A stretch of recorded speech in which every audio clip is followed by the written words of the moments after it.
만약에 지금 경제 괜찮아요. 그런데 신문에서 계속 경제가 침체갈 것 같다. 이제 저 같은 사람도 나와서 경제가 안 좋을 것 같습니다. 네네네. 다 한마디씩 보태는 상황이잖아요. 그러면은 상대적으로 경제 체력이 양호할 경우에도 자기 실현적 예언. 경제가 안 좋아. 진짜 안 좋은가? 그럼 우리도 뭔가 재점검 해봐야 되는 거 아니야? 주문을 좀 줄여야 되는 거 아니야? 이런 식으로 돌아갈 수 있다는 거죠. 사람들이 이제 어떻게 생각하고 어떤 이야기를 서사를 가지고 있느냐에 따라서 경제의 모양이 바뀔 수도 있다라는 겁니다. 이미 조금 가게도 그렇고 기업도 그렇고 이 리세션에 대해서 그렇게 될 수 있어라고 생각들을 많이들 할 수 있기 때문에 이런 것들이 좀 많이 당겨올 수 있다라는 거죠. 그러면 이게 EPS에 어떤 영향을 주냐면 되게 연쇄 효과가 있죠. 네, 그래서 EPS 전망치도 하향 조정되고 주가는 한 번 더 보기에 반해. 네네. 그런 환경들이 좀 나타날 수 있지 않을까.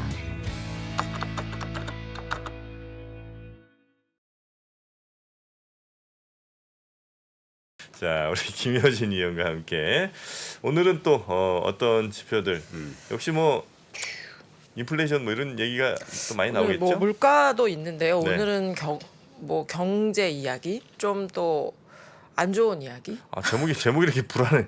겨울 얘기가 왜 이렇게 많이 나와요 지금? 아, 겨울도 네. 추운 겨울이다. 네, 추운 겨울 이야기들이 요즘 좀 많이 나오네요. 네. 아, 그렇습니까? 그래서 지금 좀 뭐 주가가 좀 낙폭이 커서 정신도 없으시겠지만 이제 아침에 일어나서 이제 외신 기사들 많이 보실 텐데 이제 어제 미국 주가 보시고 그리고 네. 뭐 어느 뭐 A사에서 뭐 경기 침체 확률을 뭐 30%로 올렸다더라, 네. 뭐 40%로 올렸다더라. 지금 이제 그런 모습들이 나타나고 있잖아요. 네. 근데 이런 게 원래 그렇게 빠르게 막 이렇게 급박하게 나타나나? 아니면은 지금이 조금 유독 조금 빠르게 다들 이렇게 쫓기는 상황인가? 그럼 왜 그런가? 그거를 조금 오늘 네. 말씀드려 보고자 해요. 아, 그러면은 이렇게 요 설문조사를 한번 좀 하나씩 한번 뜯어보시겠어요? 설문조사요? 네, 이 컨퍼런스 보드라고 미국에서 소비 심리도 발표를 하고 경기 선행지수도 발표하는 굉장히 오래된 연구기관이 있어요. 네. 근데 여기서 이제 1년에 한 번씩 원래 CEO나 CFO, CRO 분들 대상으로 해서 경제가 어떨 것 같습니까? 당신 생각하기에 무엇이 리스크 요인입니까? 뭐 이런 거 하시거든요. 근데 지금 원래 연말이나 연초에 한 번 하고 또 1년에 한 번 정도 하는데 이번에는 막 전쟁에 고물가에 난리가 났잖아요. 그래서 이렇게 비상 설문조사를 한 거예요. 긴급.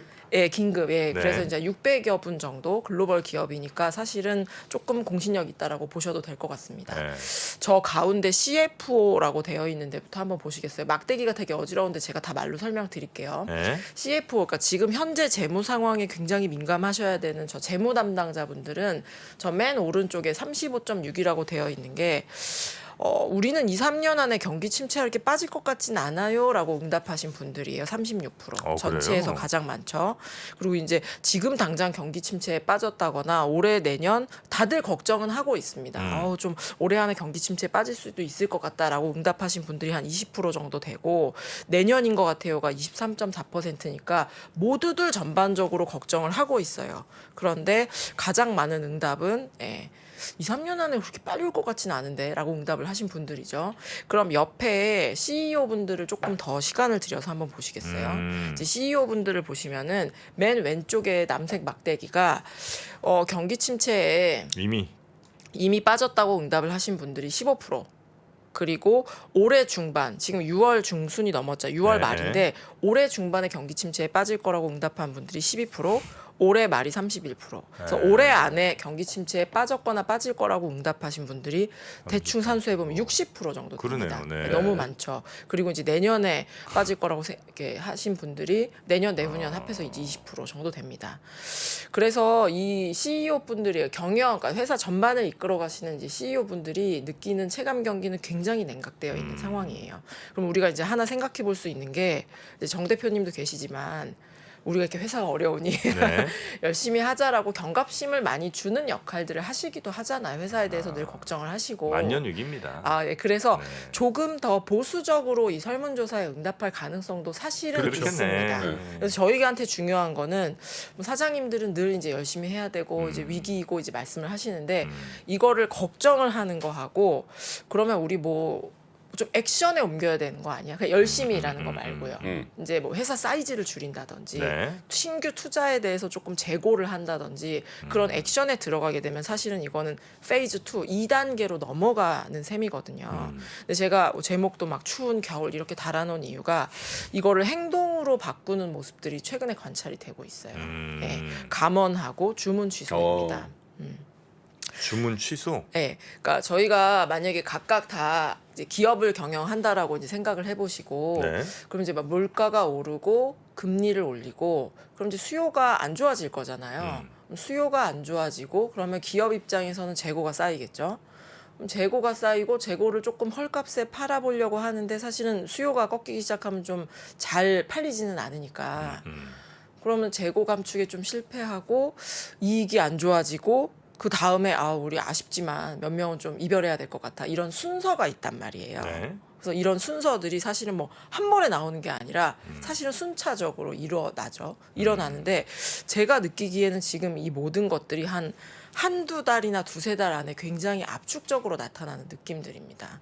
그래서 이 표를 계속 띄어놔 주셨군요. 이 표를 보시면은 이게 미주라고 해야 될까요? 이제 글로벌 기업들 중에서 감원을 이미 시행을 하고 있거나 감원 계획을 발표한 기업의 현황이에요. 기업명들 보셔도 아는 기업들도 있으실 테지만 저 산업만 한번 눈으로 한번 쓱 보시겠어요? 부동산, 통신 서비스, 기술, 자동차 제조, 인터넷, 운송, 웰빙, 은행, 제약, 피트니스. 좀 저는 저게 다양한 게 가장 조금 마음에 걸려요. 그러니까 지난 한 달 전만 하더라도 미국의 이제 로빈후드 신생의 소매 중개하는 로빈후드가 감원을 한다더라. 넷플릭스가 감원을 한다더라. 그동안 사실은 2, 3년 동안의 업황이 말도 안 되게 좋았고 굉장히 이제 기업을 확장해 놓은 상황에서 이제는 조금 이 기업들의 성장이 최고조에 다른 게 아닌가라는 걱정을 사실 작년부터 했었죠. 그래서 그 기업들이라면은 좀 향후에 성장성이 안 좋아질 거에 대비해서 고용을 조금 조정하나 보다라고 생각하고 사실은 넘어갈 수 있는 문제인 것 같아요.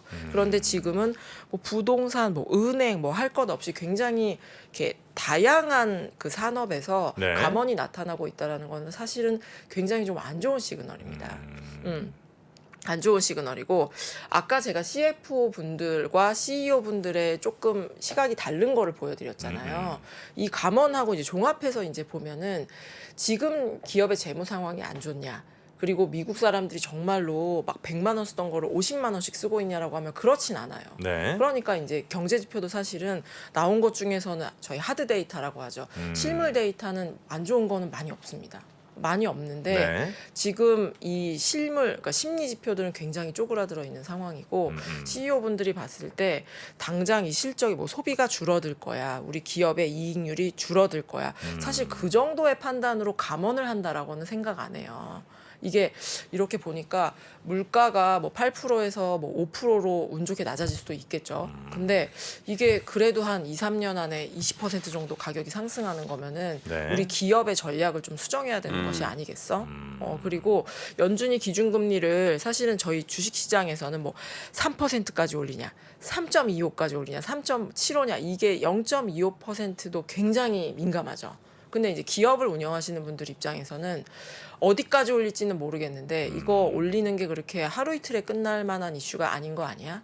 그러면은 우리 기업의 전략에 대해서 다시 한번 뜯어보고 좀 계속해서 이 비용으로 발생하게 되는 신규 투자라든지 당장 쌓여 있는 주문이 막 발주해 놓은 주문이라든지 그리고 가장 사실은 기업이 최후의 수단으로 썼던 감원까지 지금 좀 빠르게 나오고 있는 게 아닌가라는 생각이 듭니다. 네. 그래서 지난달까지 미국 고용 계속 3, 40만 명씩 예상치를 상회했어요. 근데 이게 굉장히 빠르게 쪼그라들 가능성들이 지금 높아지고 있다라는 이야기를 조금 드려야지 될 것 같고 뭐 주가도 빠졌고 경제 뭐 좋다고 한 얘기 좋지 않다라고 얘기한 게 한참 됐는데 왜 오늘 아침에 이 얘기를 좀 다시 한번 좀 무겁지만 가지고 나서 이야기를 하냐면 사실 해고는 마지막입니다. 항상. 일반적으로. 그럼요. 채용도 사실은 저희 만약에 그냥 기업을 운영한다라고 생각을 해보시면 좋아진다고 할 때 마지막에 채용하는군요. 그럼요. 정규직, 그러니까 저희 뭐 정규직 계약직 꼭 나누는 건 아니지만 네. 이제 맨 처음에 막 이렇게 회사가 좋아지기 시작하면은 야근을 하죠. 그런 통계도 있어요. 초과 근무. 네, 야근을 하죠. 보통은 야근을 네네네. 하다가 이제 실무진들이 주문도 너무 많이 들어왔고 이걸로 못 합니다. 납기 못 맞춰요. 그러면 이제 뭐 예를 들어서 아르바이트를 뽑아주실 수가 있죠. 아르바이트를 뽑고 아르바이트로 안 되면 기간이 정해져 있는 계약직 뽑고. 예, 계약직. 그 다음에 이거 이렇게 해서 일 못합니다라고 하면 이제 정규직. 근데 반대로 돌아가잖아요. 이게 안 좋을 때는 반대로 돌아가거든요. 그래서 야근 없어지죠. 그리고 이제 아르바이트 분들 이별하죠. 계약직 분들 이별할 수도 있죠. 그리고 이제 가장 최후가 사실 제가 정규직 계약직 그냥 예를 들어서 구분해서 말씀드렸지만 정말로 이 자릿수를 줄이는 거는 가장 마지막에 하는 행동이거든요. 네, 근데 네. 그런 게 나오고 있다라는 측면이 사실은 지금까지 뭐 어떤 지표가 좀 둔화됐어요, 뭐 심리 지표가 둔화됐어요 이런 것보다는 훨씬 좀 무겁게 다가오는 상황이 아닌가 이제라는 생각이고 네. 지난번 이제 FOMC 때 실업률이 굉장히 조금 올라가는 걸로 사실은 그 연준의 전망 자체는 되어 있어요. 사실은 약간 현실성 없는 전망이기는 했습니다만 그게 맞다 틀리다를 떠나서 기업들은 지금 어떻게 움직이고 있냐, 네. 책상 수를 빼는 것을 지금 하고 있다라는 거고. 그 사이에 그렇게 안 좋았던 뭐 액션들이 이미 있었는데 우리가 모르고 있었던 거예요? 아니면 이번엔 이상하게 하여튼 사이클이 뭐가 이렇게 좀 꼬여갖고 갑자기 그런 거죠. 지금. 관문부터 하는 굉장히 빨라요. 빨리 네. 갑자기 변해야 지금. 거예요? 왜 그래? 네, 굉장히 빠르고 네. 제가 볼 때는 코로나 팬데믹 이후에 굉장히 좀 특징 중에 하나인 것 같아요. 그러니까 뭐든 빨리 가는 게. 회복도 막 말도 안 되는 수준으로 가. 네. 레벨도 너무 높고 네. 순서도 속도도 너무 빠르고 이 사이클이 예전에 이제 경험적으로는 뭐 요 정도 금리를 올리면 뭐 예를 들어서 1년 정도 있으면 소비 둔화에 뭐 반영되기 시작합니다. 뭐 이렇게 해도 사실은 굉장히 틀리는 경우가 없었었는데 네, 네. 지금은 이제 갑자기 이익이 사실 최상 최고치인데 감원 계획을 발표하고 그래서 제가 볼 때는 팬데믹 이후에 사이클이 굉장히 작아진 것도 있지만 이 물가가 만약에 올해만 10%고 내년이 그냥 다시 갑자기 2%라고 하면 이 경영을 하시는 분들이 사람 뽑는 것도 사실은 굉장히 시간이 들리고 비용이 드는 문제였는데 이렇게 빠르게 감원을 결정하진 않았을 것 같아요. 근데 네, 네, 이 네. 물가는 굉장히 오래 갈 거야. 그러면 우리가 계속 1, 2%에 조달하던 그 경영 환경에서 굉장히 오랫동안 기업을 해야 하는데 이거 그러면은 조금 지금 하고 되게 빠르게 행동해야 돼라고 이제 기업들이 나가고 있는 게 사실은 굉장히 안 좋은 시그널이죠. 자본 시장과의 연계성 같은 것들이 훨씬 강화된 것 같아요. 예를 들면 뭐 실리콘밸리의 어떤 비상장 기업에 누가 펀딩에 나섰는데 안 됐다더라. 그런 얘기 딱 한마디 들리면 우리보다 좋은 회사던데 저거. 그럼 이제 그게 돈이 마른다. 그런 상상력이 딱 된다. 그러면 기본적으로 살아야 된다라는 어떤 그런, 왜냐하면 그렇죠. 위기들을 경험해 놓고 보니까 이제 그런 경영자의 마인드가 선제적인 그런 거. 그리고 이제 이런 것들이 이제 언론 보도를 통해서 너무 이제 시시각각. 시시각각 테슬라에서 몇 프로를 감원한다더라. 네.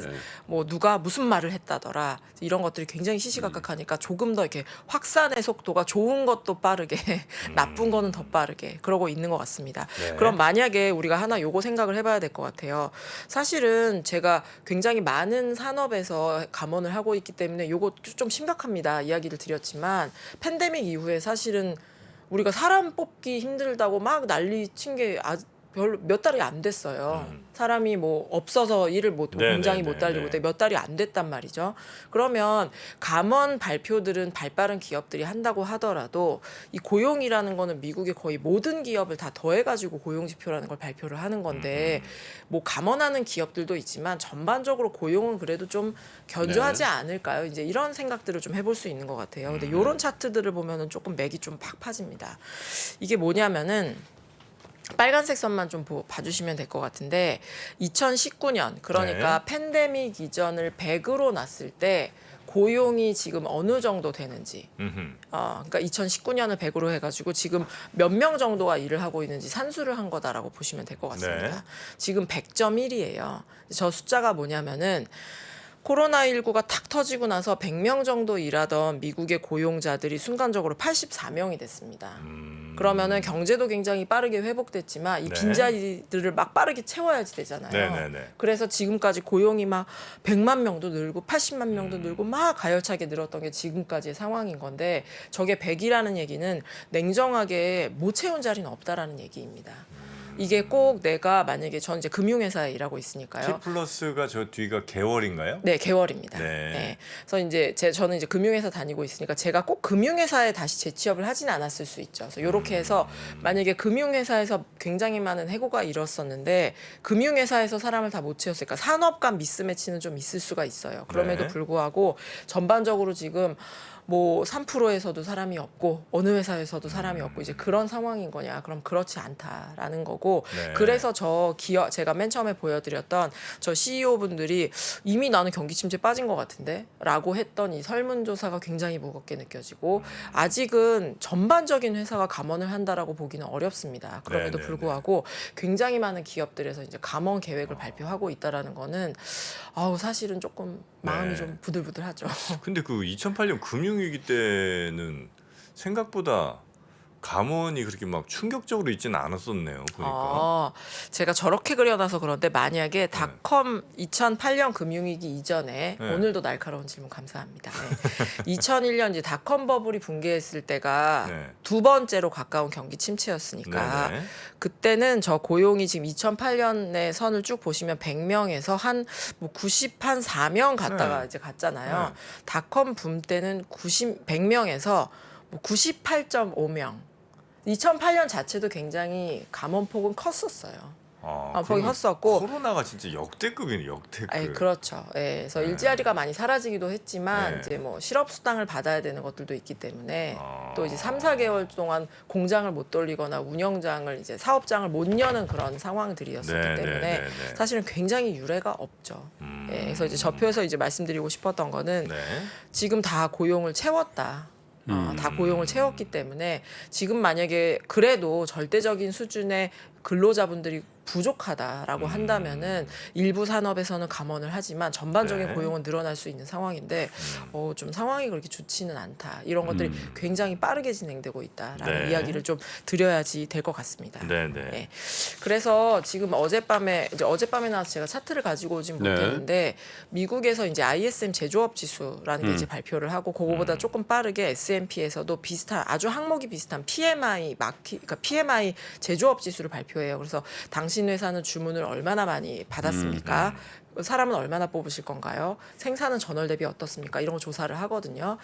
지금 6월 달 데이터 속보치가 나왔는데 5월 데이터까지는 되게 좋았어요. 50이 기준이거든요. 근데 대부분 서비스나 제조업도 50을 훌쩍 넘은 수준에 있었습니다. 그런데 어젯밤에 발표되었던 지금 제조업 생산 지수가 50을 살짝 뚫고 내려갔어요. 근데 안 좋게 보는 거는군요. 안 좋게 보는데 기준선을 뚫고 내가 줄었다고 얘기하는 거죠. 네. 기준선을 뚫은 것도 안 좋고 이게 낙폭이 굉장히 커요. 그리고 이제 생산이 안 좋은 것도 마음에 걸리지만 사실은 주문이 되게 중요하거든요. 뭐 이번 달에 뭐 여차저차한 이유로 생산이 안 좋았다고 하더라도 우리 주문은 많이 받았고요. 우리도 주문 많이 할 겁니다.라고 하면은 다음 달 생산 좋아질 수 있고 사람도 계속 뽑아서 쓸 수 있는 문제이니까. 그런데 주문도 많이 줄었어요. 그래서 제가 아까 이런 것들이 굉장히 빠르게 나타나고 있습니다. 최근에 네. 이제 주가의 낙폭이 큰 거 자체도 뭐 이게 공포일 수도 있고 뭐 여러 가지 요인들이 있을 수도 있지만 경제가 너무 빠르게 좀 위축이 되고 있는 네. 것들이 걱정이 되고 있기 때문에 이제 이런 모습들도 나타나고 있지 않나라는 이야기를 좀 드릴 수 있을 것 같아요. 네. 그러면 제가 아까 팬데믹 이후에 이런 것들이 너무 사이클이 빠릅니다라고 이야기를 드리고 뭐 설문조사까지 뭐 이렇게 저렇게 이야기를 드렸는데 사실은 요 이야기를 조금 드려야 될 것 같아요. 그 로버트 실러라고 저희 뭐 PE 지수 같은 것들도 조정해서 유명하신 분이죠. 발표를 하시고 이제 부동산 쪽에 노벨 경제학상 경제학사 받으셨죠. 받으셨죠. 실러 네. 지수. 네. 실러 이분이- 지수가 이 사람이? 네. 예, 그 케이스 실러. 케이스와 실러가 만든 합쳐서. 지수입니다. 그러니까 그 사람이 그 예, 실러가 그분 실러예요? 이 실러가 네. 그 실러입니다. 대단한 분이네. 실러 그렇게 많지 않아요. 경제학자 중에. 실러. 네, 그 실내가? 실러 교수님인데요. 그 내러티브 경제학이라는 책을 쓰셨어요. 좀 몇 년 됐어요. 몇 년 네. 됐는데 이 책의 내용이 뭐가 있냐면은 만약에 지금 경제 괜찮아요. 그런데 신문에서 계속 경제가 침체 갈 것 같다. 이제 저 같은 사람도 나와서 경제가 안 좋을 것 같습니다. 네네네. 그리고 뭐 JP 모건의 회장님도 나와서 다 한마디씩 보태는 상황이잖아요. 그러면은 상대적으로 경제 체력이 양호할 경우에도 자기 실현적 예언 이게 좀 말이 어렵습니다만 경제가 안 좋아. 진짜 안 좋은가? 그럼 우리도 뭔가 재점검 해봐야 되는 거 아니야? 주문을 좀 줄여야 되는 거 아니야? 이런 식으로 돌아갈 수 있다는 거죠. 네. 그래서 실제 경기 침체로 이어질 수 있다라는 내용들이 예, 여기에 담겨 있습니다. 이분이 만든 건 아니고 원래 예전부터 있던 용어들이에요. 그래서 뭐 자기 실현적 예언 이렇게 검색해 보셔도 되고 뭐 피그말리온 이펙트 이렇게 하셔도 되는데 말 안 들어도 된다 이거죠? 예, 그래서 이제 내러티브 경제학이라는 게 뭔가 우리가 산수로 뭐 소비가 요만큼이고 뭐 투자가 요만큼이니 성장이 이만큼일 거야. 뭐 이런 식으로 우리가 경제를 접근하기도 하죠. 접근하기도 하는데 사람들이 이제 어떻게 생각하고 어떤 이야기를 서사를 가지고 있느냐에 따라서 경제의 모양이 바뀔 수도 있다라는 겁니다. 네. 그래서 저희가 이제 연준 이야기는 참 많이 하는데 연준이 이제 물가 상승이 일시적입니다라고 할 땐 사람들이 그 내러티브를 그래도 많이 받아들인 거예요. 그래서 그럴 것 같은데 갸웃갸웃하면서 이제 여기까지 왔고 네. 연준도 스탠스를 확 바뀌고 지금 계속해서 의회에 가서 이제 여러 가지 이야기들을 하고 계시지만 지금은 이제 물가에 대해서 우리가 표현이 그렇습니다. 박멸하겠다. 끝까지 무조건적으로 우리는 물가 안정에 대해서 굉장히 노력을 하겠다. 무조건적으로 노력을 하겠다라고 이야기를 하고 있잖아요. 그러면 가계와 CEO들은 어떻게 받아들이냐면은 물가가 잡힐 때까지 연준은 웬만하면은 또 방향을 틀지는 않겠구나. 금융시장에서는 물론 여러 가지 시나리오를 가지고 있습니다만 일단은 저희가 언론에서 보고 보고서에서 보는 그런 내용들은 정말로 이렇게 끝까지 물가가 굉장히 잡힐 때까지 즉 수요가 굉장히 쪼그라들 때까지 연준은 방향을 바꾸지 않을 건가 봐. 라는 생각들을 하고 그런 내러티브를 지금 받아들이고 있다라는 거죠. 네. 그래서 차트를 한 번만 다시 띄워봐 주시면은 그림이 좀 작네요. 구글 트렌드에 경기 침체를 어느 정도 검색을 하는지예요. 경기 침체를 예, 그러니까 사람들이 리세션 얼마나 이제 검색을 해보는 미국에서 이제 얼마나 검색하는지입니다. 저 오른쪽 막대기가 너무 흐려서 잘 안 보이네요. 지금 최고치입니다. 코로나19 당시 때보다 지금 리세션을 검색하는 사람 훨씬 많아요. 예, 사람들이 하도 리세션 하니까 그게 뭐야? 진짜 그런 거야? 그래서 지금 검색을 한 번씩 해보고 있는 거죠. 코로나 때 한번 엄청 팍 튀었죠. 이제 저 때는 경기가 튀었고, 완전히 박살이 그때는 못 났으니까. 뺐을 수 있고. 예. 근데 지금 그렇다고요? 예. 그래서 이게 이제 뭐 저희도 그런 이야기들 하죠. 근데 뭐 닭이 먼저 지금 경제가 안 좋아져서 주가가 빠진 거예요? 아니면 아까 그 박재영 차장님하고도 재미있는 대화 나누시던데 네. 주가가 빠져서 뭐 EPS를 하향 조정하는 거니까 이제 이런 네. 이야기 하는데 닭과 달걀의 약간 문제인 것 같아요. 이제 문제이고 저는 뭐 그래서 뭐 때문에 이익 조정이 하향됐는지는 이제 다 뜯어봐야지 알겠지만 제가 아까 쭉 이야기를 드린 지금 톤이 경제가 안 좋은 것이 누구나 경제가 좋아질 거라고는 생각 안 하는데 이게 굉장히 앞으로 당겨올 수 있다. 라는 거고요. 그래서 저희는 어제도 수정 경제 전망을 냈는데 올해 말부터 경기 침체가 시작될 수도 있다라고 생각들을 합니다. 생각들을 하고 또 이런 것들이 경기 침체에 빠질 수 이제 있다라고 본다라고 하면은 기업들이 이제 감원 안 그래도 지금 감원들이 나타나고 있는데 이런 것들이 조금 당겨서 나타날 가능성들도 충분히 있지 않나. 라는 생각들을 하는 거죠. 이미 조금 가게도 그렇고 기업도 그렇고 이 리세션에 대해서 그렇게 될 수 있어라고 생각들을 많이들 하고 이 검색량으로 봐서는 할 수 있기 때문에 이런 것들이 좀 많이 당겨올 수 있다라는 거죠. 그러면 이게 EPS에 어떤 영향을 주냐면 지금까지는 아까 CFO 분들은 어떻게 응답을 했나요? 2, 3년 내에는 경기 침체 안 갈 것 같다고 많이 응답을 한 거잖아요. 네. 그래서 사실은 주문도 이제 막 급감하고 있기 때문에 애널리스트 분들이 아무리 경제가 안 좋아질 거야, 이 기업이 준 가이던스를 맞추지 못할 거야라고 보수적으로 한다고 하더라도 네. 기업이 주문이 100개를 해놨다는데 자기 맘대로 그걸 0으로 할 수는 없잖아요. 그래서 거기에 맞춰서 이제 다 전망 추정을 해놓으셨을 텐데 지금 이제 저희 경제 쪽에서 먼저 경기 침체 되게 당겨올 수 있을 것 같아요. 뉴욕 연은에서도 올해 연말부터 마이너스 성장을 전망했어요. 라고 하면은 그래? 그럼 매출이 줄어들겠네? 라고 하면서 이렇게 연쇄 효과가 있죠. 네, 그래서 EPS 전망치도 하향 조정되고 주가는 한 번 더 거기에 반응하고 네, 네. 그런 환경들이 좀 나타날 수 있지 않을까 라는 생각들을 저희는 하고 있습니다. 네. 그럼 제가 오늘 조금 안 좋은 이야기 많이 드렸는데 기업들은 굉장히 빠르게 감원에 나서고 있어요. 센티도 안 좋고요. 그럼 여기서 경제가 뭐 조금 그래도 경기 침체를 이렇게 간발의 차이로 비껴가거나 아니면 경기 침체의 폭을 얕게 만들 수 있는 거는 무엇이 있습니까? 라고 보면은 저는 또 유가의 발목을 좀 잡을 수밖에 없을 것 같습니다. 유가. 예, 유가가 그러니까 에너지 가격이죠. 예. 네. 에너지 가격이 하락하게 되면은 좀 많은 문제가 해결되기는 해요. 네. 일단은 물가 내려오죠. 네. 다른 서비스 물가나 뭐 주거 물가는 못 내린다고 하더라도 당장 눈에 보이는 이제 물가가 내려오게 되고요. 그럼 연준도 이제 다시 달라진 비용에서 정책을 해야지 되는 거니까 연준의 긴축 속도도 더뎌질 수가 있는 거고 전반적인 비용이 낮아지는 거죠. 그래서 실제로 차트에서 보시는 것처럼 저 회색으로 칠해 놓은 곳이 경기 침체 국면들입니다. 그리고 예. 보시는 네. 것처럼 예. 그리고 이제 남색 이렇게 선이 국제 유가예요. 경제가 안 좋으면은 유가가 하락하죠. 그래서 저 회색 막대기 쳐놓은 데를 눈으로 보시면은 대부분 유가가 하락해서 91년도 하락하고 닷컴 붐 때도 하락하고 2008년에는 원자재 가격이 고점 대비 저점이 거의 70% 가량 하락을 했죠. 물론 경제가 안 좋으니까 후행적으로 유가가 하락하는 겁니다. 네. 근데 비용이 낮아지게 되면 그게 다른 고리를 만들죠. 비용이 낮아졌으니 좀 숨통은 트이죠. 예, 그래서 지금 이제 바이든 대통령이 사우디도 가고 미국 이 셰일 기업들에게 어떤 식으로 정책을 해날까 여러 가지 안들이 나오고 있는데 지금 당장은 전쟁도 지속 중이기 때문에 유가가 경기 침체 전에 드라마틱하게 빠져서 우리를 다 숨통이 트이게 하는 이렇게 베스트 시나리오를 기대하기는 근데 좀 저 어려울 수도 예를 들면 있을 것 같아요. 100불 선이 무너지고 예를 들면 90불대로 왔다. 네. 지금 뭐 거의 가고 있잖아요. 네. 100불대 초중반까지 내려왔으니까.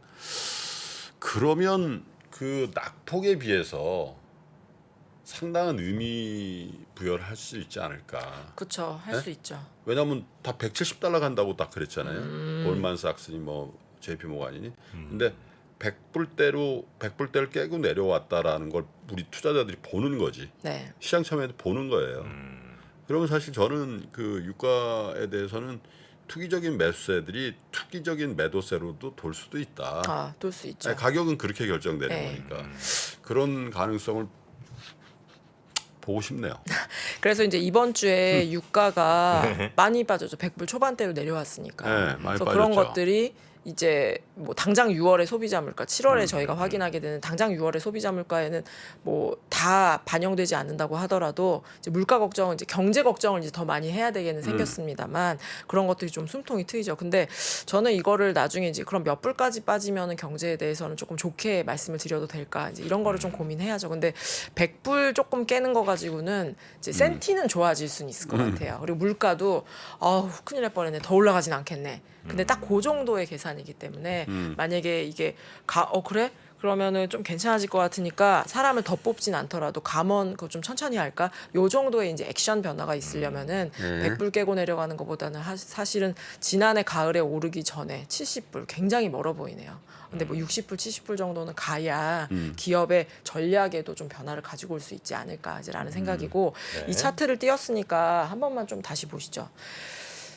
제가 유가에 대해서 약간 유가에 따라서 좀 대응하자라는 식으로 지금 이야기를 드리고 있는데 저 75라고 써 있는데 70, 9, 80 이렇게 써 있는 데를 보시면 저 때는 오일 쇼크라서 그렇기도 했습니다만 경기 침체에도 유가가 빠지지 않았어요. 버텼어요.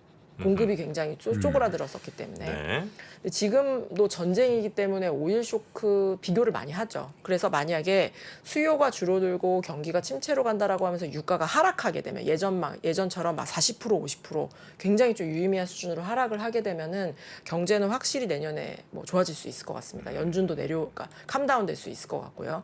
그런데 70년대 중반이나 뭐 70년대 후반처럼 유가가 별로 안 내려온다라고 보면 이번에 경기 침체의 기간도 골도 좀 더 깊어질 수 있는 상황이다. 그런 것도 한번 보시면서 유가를 보시면 어떨까 싶고 마지막으로 제가 아까 사실은 에너지 가격이 하락할 수 있는 부분들은 업사이드예요. 유가가 하락하게 되면은 좀 그래도 많은 게 해결됩니다라는 거였고 만약에 여기서 뭐가 얹어지면 경제는 정말로 더 춥습니다. 왜냐하면 제가 좀 걱정하는 건 이제 부동산 가격이에요.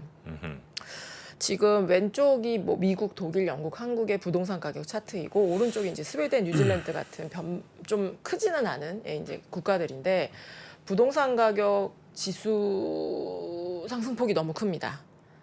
상승폭이 너무 크고 팬데믹 이후에 너무 많이 올랐죠. 이 부동산 가격이 아직까지는 올라가고 있어요. 부동산 경기는 안 좋다고 하지만 부동산 가격이 여전히 상승을 하고 있는 상황이고 이 만약에 부동산 가격이 하락하게 되면은 좀 경제의 데미지는 훨씬 더 커질 수밖에 없습니다. 그 2008년 이후에 우리가 금융기관들을 2008년 금융위기가 부동산에서 시작됐기 때문에 그 이후에 그 금융기관들을 엄청 옥죄였어요. 사실 부동산 관련된 비즈니스를 굉장히 못하게 했어요. 그렇죠. 네, 그래서 2008년식에 막 서브프라임이 다시 터지고 막 전 세계 경제가 막 마이너스 성장을 가고 그럴 가능성은 사실 굉장히 낮습니다. 네. 그럼에도 불구하고 부동산 가격이 너무나도 이 저급등 수준으로 올라갔다라는 거는 조금 부담스러운 요인이에요. 독일이 이렇게 많이 올랐어요? 네, 와, 뉴질랜드도 이렇게 많이 올랐어요? 예. 뉴질랜드 땅도 많고 사람도 별로 없을 텐데. 뉴질랜드 사람 많이 네. 안 살잖아요. 그래서 네. 최근에 이제 뭐 50bp 금리 인상이 뉴노말이다. 네. 뭐 이런 좀 이걸 씁쓸하다고 해야 될지 받아들여야 될지 이제 이런 이야기들이 나오는데 물가에는 주거비들도 나라마다 네. 가중치가 다른 거지 다 들어있거든요. 사실 이런 부분들도 사실 있어요. 그래서 이게 주거비 같은 경우 이제 너무 오르기도 했고 사실 유가 같은 거 내려오면은 소비자 물가 바로 낮아질 수도 있습니다만 주거비 같은 것들은 주택 가격이 하락하지 않는 한은 사실 계속 깔고 가는 거잖아요. 네. 그래서 중앙은행들이 조금 더 과감한 통화 정책을 하고 있지 않나 뭐 이런 생각도 듭니다. 이 차트가 10년부터 시작되니까 사실 네. 2008년 금융위기 이후에 2009년부터 글로벌리 엄청난 유동성이 공급이 됐던 시기잖아요, 이게. 네. 그러니까 뭐 당연히 뭐 부동산 가격이 우리도 오르고 다 오른 거죠. 네, 그리고 이제 우리가 덜 오른 편이네요, 근데. 네, 그래서 2006년, 7년, 8년도에 빠졌던 거 대비해서 올라간 거 하면 사실은 차트는 훨씬 더 드라마틱하게 많이 올라간 걸로 나오죠. 네. 우리나라가 이거밖에 안 올랐어요? 우리가 이제 느끼기에는 우리가 진짜 전 세계 제일 많이 오른 것 같은데 물론 이제 이게 전체적인 평균일 테니까 우리나라에서도 좀 체감은 좀 다를 수 있죠. 뭐 서울이나 뭐 일부 네. 지역에 좀 더 국한된 상승이 네. 있긴 하겠습니다만 다른 나라들도 어쨌든 뭐 그럴 거 아니에요. 비싼 데는 특히 더 오르고 안 비싼 데는 좀 덜 올랐겠지 네. 뭐 여기도. 다들 난리네요. 네. 근데 우리나라보다 독일, 뉴질랜드, 스웨덴 이런 나라들이 이렇게 많이 올랐다는 거예요. 네, 볼 때마다 좀 놀라운 것 같아요. 저 각도와 상승세가 참 놀라운 것 같아요. 야, 그럼 독일 사람들이 이게 가만히 있나 이렇게 가격 올라가는? 다큐 같은 게 되게 많이 나왔어요. 그래서 막 그래요? 3대가 살던 집에서 눈물을 흘리면서 쫓겨나고? 예, 그런 게 좀 많이 회자되고 있어요. 사회 문 이 정도면은 정말 사회 문제죠. 사람들이 되겠네요. 한국도 문제인데. 우리나라 한 2배는 오른 것 같은데. 그래서 오늘 제가 좀 어두운 이야기 많이 주가도 안 좋은데 여기다 대고 또 경제도 안 좋아진다라고 이야기를 드렸습니다만 이 좀 마지막에 원래 관찰될 것으로 보였던 그런 패턴들을 보였던 기업들의 감원, 고용과 네. 관련된 부분들이 지금 움직이기 시작했고 그런 부분들은 좀 경제에 대해서 확실히 좀 침체가 당겨올 수 있을 만한 부분이다라는 네. 거를 좀 마지막 결론으로 말씀드리도록 하겠습니다. 알겠습니다. 자, 오늘 조금 뭐 좋지 않다고 하긴 좀 그렇죠. 하여튼 뭐 사실 얘기해 주신 거니까 다만 이제 전망이 조금 어두울 수 있는 네. 그런 이야기들 좀 많이 주셨는데 이거 방송 끝나자마자 에어컨 좀 꺼야 되겠어. 벌써 겨울이 온 것 같아요. 에어컨도 시원한데다가 이 얘기를 들으니까 춥네. 네, 지금 우리 에어컨 킬 때 아닙니다 지금. 네.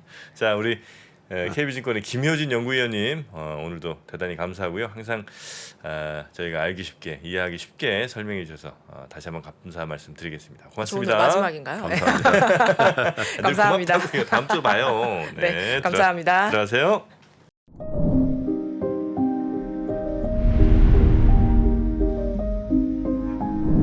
게임에서 살인이 가능한데 성폭행은 안 되는 이유는 무엇입니까? AI에 의해 활동하는 가상인간은 법인격을 가질 수 있을까? 내 아바타에 AI를 입힌다면 나 대신 무엇을 시키고 싶으신가요?